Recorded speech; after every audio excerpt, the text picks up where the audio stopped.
இப்போ இருக்கிற ஜென்ரேஷன்லாம் வந்து ரொம்ப பழச ஞாபகப்படுத்த மாட்டாங்க.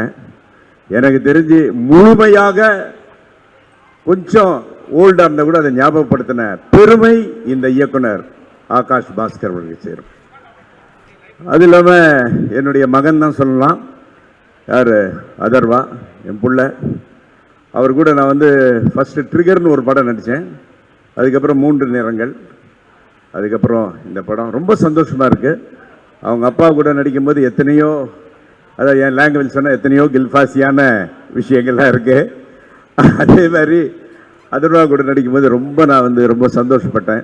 இது தாண்டி இந்த படத்தில் என்னை கூப்பிட்டதுக்கு நான் ரொம்ப பெருமைப்படுறேன். ஏன்னா அதே ஒரு ஃபீலிங் அந்த நடிக்கும்போது பார்த்தீங்கன்னா அதே மாதிரி எனக்கு இன்னும் சொல்லலையான்னு சொன்னது. அதுக்கப்புறம் ஒரு ஷாட் படா அப்படின்ற மாதிரி அவர் எடுத்த ஷாட் எல்லாமே. அதேமாதிரி இந்த படத்தில் ஒர்க் பண்ண ஒவ்வொருத்தருங்க எக்ஸலன்ட். எல்லாருக்கும் ஒரு கைத்தட்டல் ப்ளீஸ், அனைத்து நடிகர்களுக்கும். என்ன அருமையா அந்த ஃபர்ஸ்ட் எடுத்துன்னா அந்த ஹீரோயின் டபுள் ஆக்ஷன் வந்தாங்க, கலக்கிட்டாங்க அவங்க.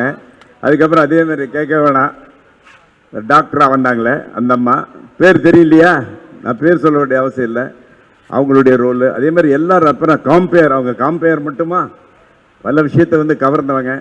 அதே மாதிரி இன்னொருத்தர் நான் வந்து நடிகராக பார்த்தேன், மியூசிக் டைரக்டராக பார்த்தேன், மறுபடியும் நடிகராக பார்க்குறேன். யாரும் இல்லை, பிக் ஹேண்ட் டு தமன். அருமையான. அதே மாதிரி என்னுடைய டேலண்ட் அண்ட் ஷோவில் வந்து 2 பசங்க வந்தாங்க. நான் எப்பவுமே இந்த கலக பகுதி யாரெல்லாம் பண்ணும்போது யார் வந்தாலும் ரொம்ப ஓவராக பாராட்டுவேன். ஏன்னா நம்ம 100 நினைச்சாதான் 10 நடக்கும். அது மாதிரி அவன் ஓவராக பாராட்டியிருக்கேன். அப்படி அந்த டேலண்ட் அண்ட் ஷோவில் பாராட்டின ஒரு அற்புதமான ஒரு நடிகர் தான் சுதாகர். அவருக்கு ஒரு கைத்தட்டல். அது மாதிரி நிறைய பேர் இங்கே இந்த யூடியூப் இன்ஃப்ளூயன்ஸ் சொல்லி இந்த படம் பார்த்தீங்கன்னா எனக்கு ஒரு தமிழ் படம் மாதிரியே தெரியல ஆகாஷ் சார். படம் பார்த்துட்டு எழுந்து வரும்போது பார்த்தீங்கன்னா ஒரு ஹிந்தி படம் பார்த்த ஒரு ஃபீலிங்.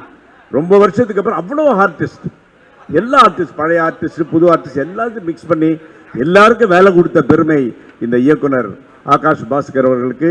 இந்த யூனிட் அப்படியே இன்னொரு படம் அப்படியே படங்களாக எடுத்துக்கிட்டே இருக்கணும். இப்படி இது மாதிரியான படங்கள் வரும்போது அந்த தமிழ் சினிமாவுக்கு வந்து ஒரு நல்ல வியாபார ரீதியாக வந்து நல்ல ஒரு பெனிஃபிட் இருக்கும். So I am looking forward. Everybody is going to rock in this Tamil cinema. எனக்கு வாய்ப்பு கொடுத்ததுக்கு நன்றி சொல்லி விடைபெறுகிறேன். நன்றி, வணக்கம்.